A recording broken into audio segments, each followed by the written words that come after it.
Estimados profesores y compañeros, hoy les presentaremos el caso clínico número 8. Los integrantes del grupo son Eva Burgos, Francisca Espinosa, Catherine Tolosa y quienes presentan Camila Payaleo y Yasna Obreque.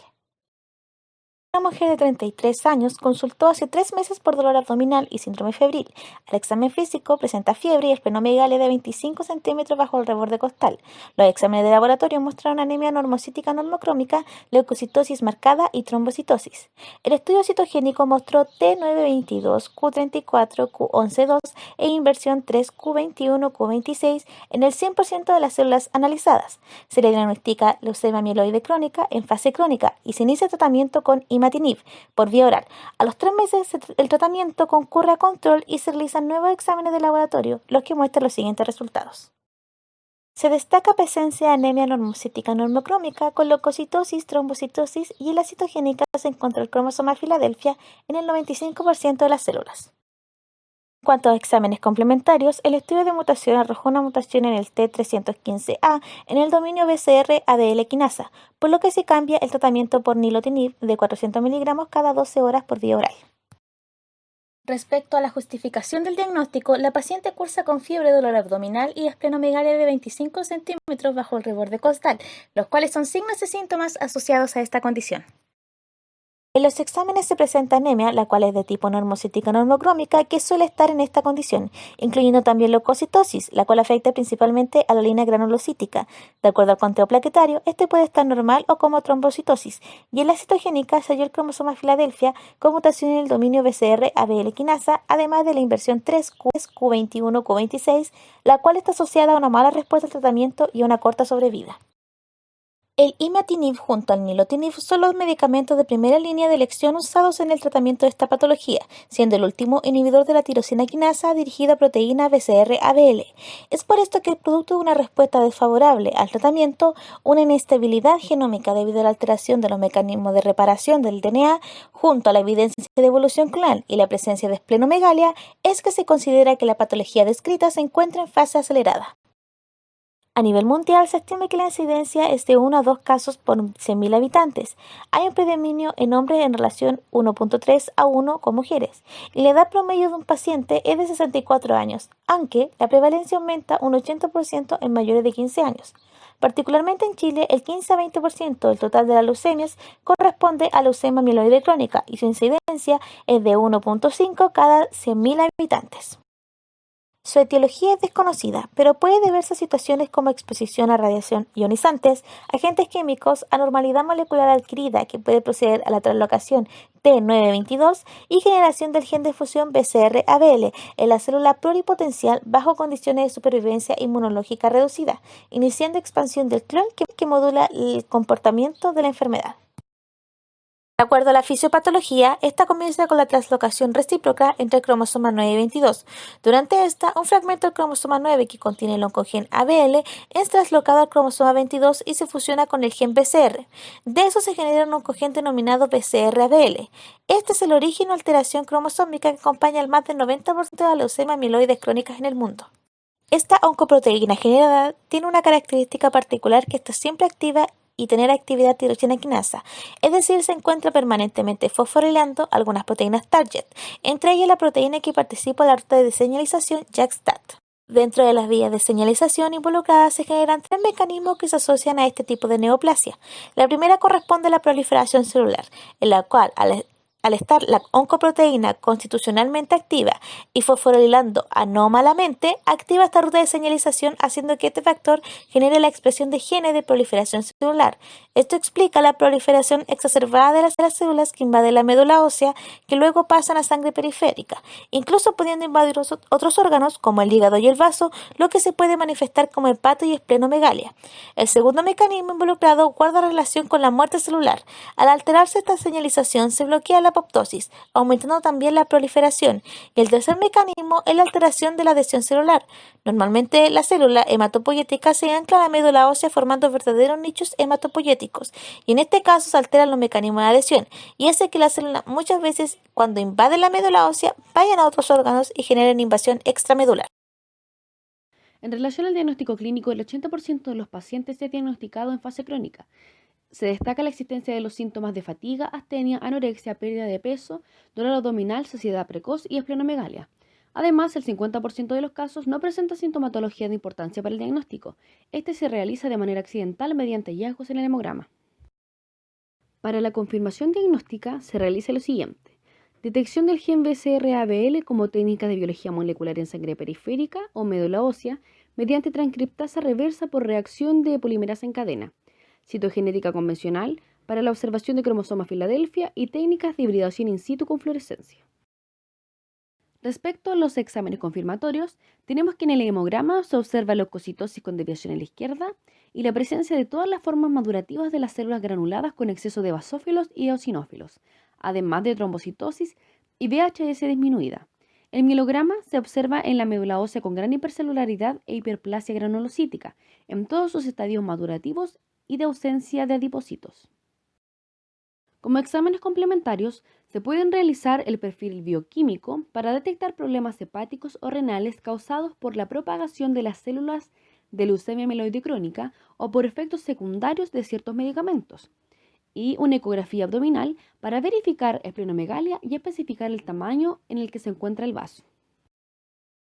En cuanto al tratamiento, el objetivo principal es evitar la progresión y lograr una respuesta profunda. Existe evidencia de que hay pacientes que han tenido una respuesta completa a los 6 meses de iniciado el tratamiento con ITK y una respuesta molecular mayor. Alcanzan una RM4,5 mantenida por más de 3 años al suspender el tratamiento, y el 40% aproximadamente mantiene su RM4,5 por más de 4 años de seguimiento. Para el tratamiento se utilizan medicamentos como hidroxicarbamida e inhibidores de tirosina quinasa como imatinib, desatinib y nilotinib, que corresponden a la primera línea. Si falla el tratamiento de primera línea, se le realiza una terapia de rescate, que es un trasplante de progenitores hematopoyéticos, y para la búsqueda del donante se le realizan estudios de compatibilidad antígenos HLA. El monitoreo se puede realizar por medio de citogenética en médula ósea. Si no es posible obtener médula, es aceptable una muestra de sangre periférica.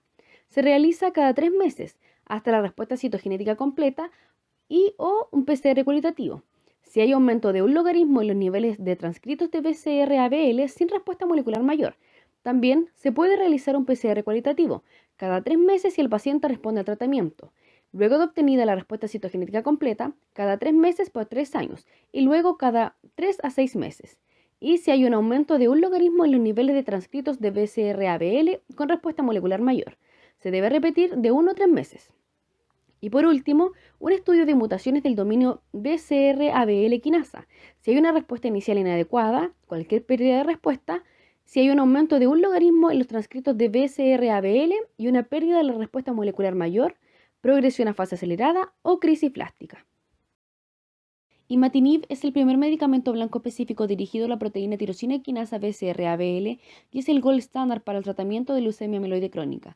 Su funcionamiento consiste en actuar en el dominio tirosina quinasa, ocupando en el sitio de unión de nucleótidos en la proteína BCR-ABL y bloquea el acceso del ATP, impidiendo la autofosforilación de la tirosina y a su vez la fosforilación de sus sustratos, con la consecuente inactivación de las vías de traducción y señalización. En relación a la resistencia, la podemos evidenciar de la siguiente manera. Cuando existe una buena respuesta al tratamiento, existe una remisión hematológica en un tiempo menor a los 3 meses, una remisión citogenética completa a los 6 meses de tratamiento y una remisión citogenética mayor al año de tratamiento y por último una reducción mayor a 3 logaritmos, señal BCR-ABL por PCR a los 12 o 24 meses. Por el contrario, cuando hay un fracaso en el tratamiento, se evidencia de la siguiente manera. A los 3 meses no hay una remisión hematológica completa, que es lo que sucede en este caso cuando le evalúan la respuesta al tratamiento. A los 6 meses puede ocurrir una remisión hematológica parcial sin remisión citogenética. A los 12 meses puede haber una remisión citogenética parcial. A los 18 meses puede existir remisión menos que completa y en cualquier momento puede ocurrir una remisión hematológica completa o remisión citogenética. En este caso se puede inferir que existe una resistencia primaria intrínseca, definiéndola como la incapacidad de alcanzar cualquier nivel de respuesta en las distintas evaluaciones desde el diagnóstico. Aproximadamente el 20 al 30% de los pacientes a los que se les administra imatinib harán resistencia, que puede ser explicada por dos mecanismos. Por un lado, los dependientes del BCR-ABL, en donde se encuentran las mutaciones puntuales en el dominio TK del gen BCR-ABL1, la sobreexpresión del gen de fusión, evaluación clonal y persistencia de células leucémicas. Por otro lado, los independientes de BCR-ABL, en donde hay una menor biodisponibilidad de la droga y efectos favorecedores del micromedio ambiente sobre el clon tumoral. Este examen se realiza por técnica de secuenciación directa o por PCR en sangre periférica. A modo de conclusión, la leucemia amiloide crónica es un síndrome mieloproliferativo crónico de naturaleza clonal, originada en la célula madre, que resulta de un excesivo número de células mieloides en todos los estadios de maduración. Presenta tres fases, descritas como crónica, acelerada y blástica, y el 80% de los casos son diagnosticados en fase crónica. Sus casos se atribuyen un origen desconocido, pero generalmente se asocia a una translocación del cromosoma T922, lo que genera un oncogen llamado BCR-ABL, el cual es clave para el diagnóstico de la patología. El 50% de los pacientes no manifiesta síntomas y los que lo hacen son inespecíficos, por lo que las pruebas de laboratorio son fundamentales para su confirmación diagnóstica. Chile no tiene un buen protocolo de diagnóstico en el estudio de mutaciones, ya que realiza control a los 3 meses, y esto cuando la patología ya presenta un estado avanzado. Por lo mismo, en muchos casos como alternativa solo queda terapia de rescate. El tratamiento de elección son ITK de primera línea como imatinib. Sin embargo, hay casos donde desarrolla una resistencia al fármaco de forma intrínseca o adquirida, dependiente o independiente del gen BCR-ABL. Esta sería la bibliografía utilizada. Una mujer de 33 años acude por fiebre y dolor abdominal. En los exámenes se observa anemia normocítica normocrómica, leucocitosis y trombocitosis, y en estudios citogenéticos se encontró la translocación 922, Q34, Q11,2 e IM3, Q21 y Q26. Se diagnosticó leucemia amiloide crónica y se dio como tratamiento imatinib. Al tiempo se le realiza otro examen y se encontró una mutación en el T315A en el dominio BCR-ABL quinasa, por lo que se le cambió el tratamiento por nilotinib. La leucemia amiloide crónica se caracteriza por la presencia del cromosoma Filadelfia con mutación en el dominio BCR-ABL quinasa y se divide en tres fases: crónica, acelerada y blástica. El 50% de los pacientes son asintomáticos, pero los que la presentan cursan con los síntomas anteriormente mencionados. Su etiología es desconocida, pero se presume que se debe a una exposición a radiación ionizante, agentes químicos o por anormalidad molecular adquirida que puede generar la translocación. La incidencia mundial anual estimada es de 1 a 2 de cada 100.000 habitantes y Chile ocupa el 15 al 20% del total de leucemias con una incidencia similar a la mundial. La fisiopatología se debe a un oncogen BCR-ABL en el más del 90% de los casos totales, o puede ser por una ruta de señalización JAK-STAT que genera una proliferación celular, bloqueo de apoptosis y alteración de la adhesión celular. El diagnóstico se puede confirmar por detección del gen BCR-ABL, citogenética convencional o por técnica de Fitch. Otros exámenes son hemograma y melograma.